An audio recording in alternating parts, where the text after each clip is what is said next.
Okay, so today we're walking through the streets of Brooklyn. Today is the day where I'm gonna be digging, so the fun part of the holiday basically.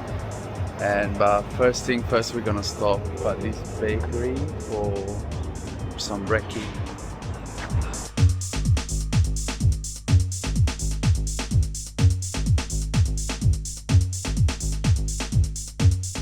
Okay, so I've just been in the first record shop for today, which was Humanet Record.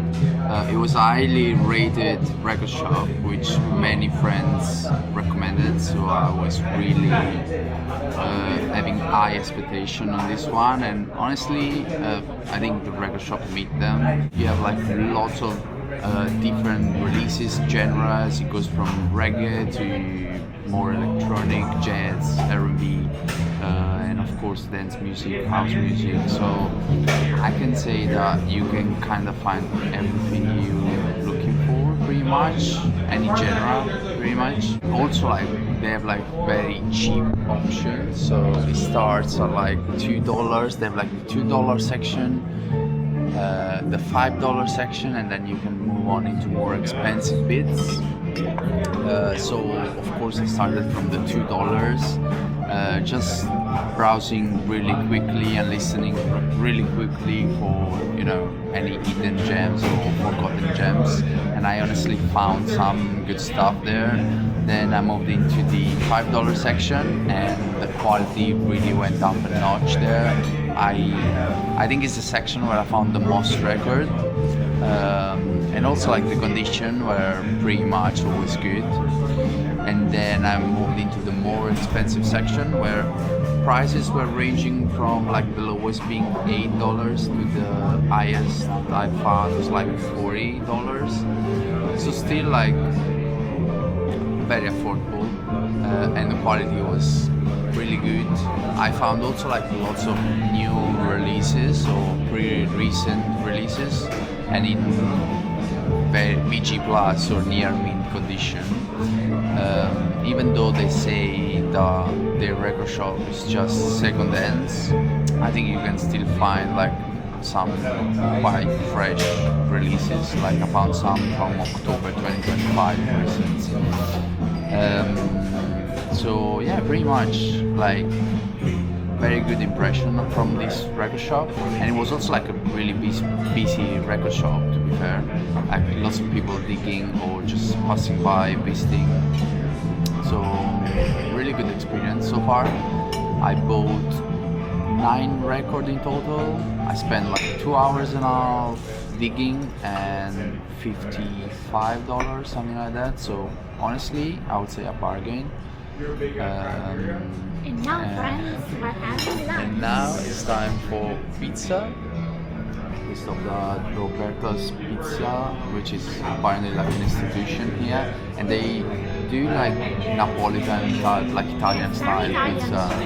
Yeah, it's like Very Italian. looks amazing. Looks proper, honestly. And then after that, we're just gonna go and explore another record shop, and I'm really excited for that one. It's gonna be Boom Service, which is in this area basically. So yeah, see you later.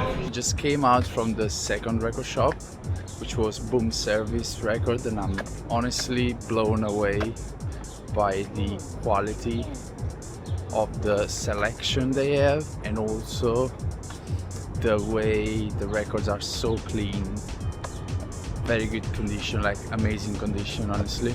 It was a very nice experience. They have records starting at $2, so basically the lower section is $2 to $3 records, and then in the upper racks you have all prices, like starting from $5 up to, I found some records for like 50, like more rare ones, and they specialize in electronic music, a little bit of reggae as well. Apparently here reggae is a big part of their like selection and culture in general.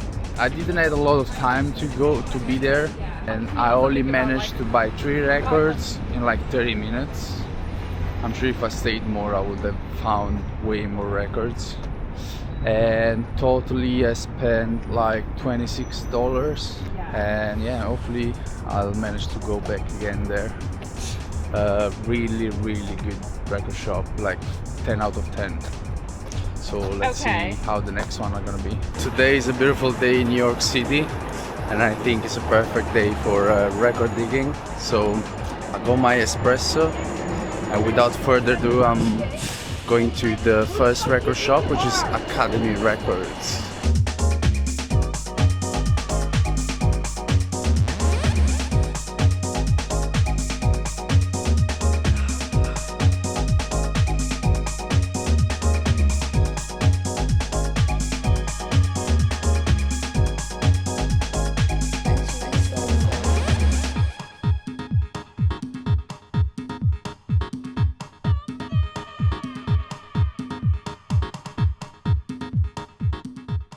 I just finished digging at the first record shop, which was Academy Records, and I bought 7 records for a total of $68, and I was also able to sell 2 copies of my Radio Transmission EP on Unusual Tracks, so that was nice, very nice of them stocking a few copies.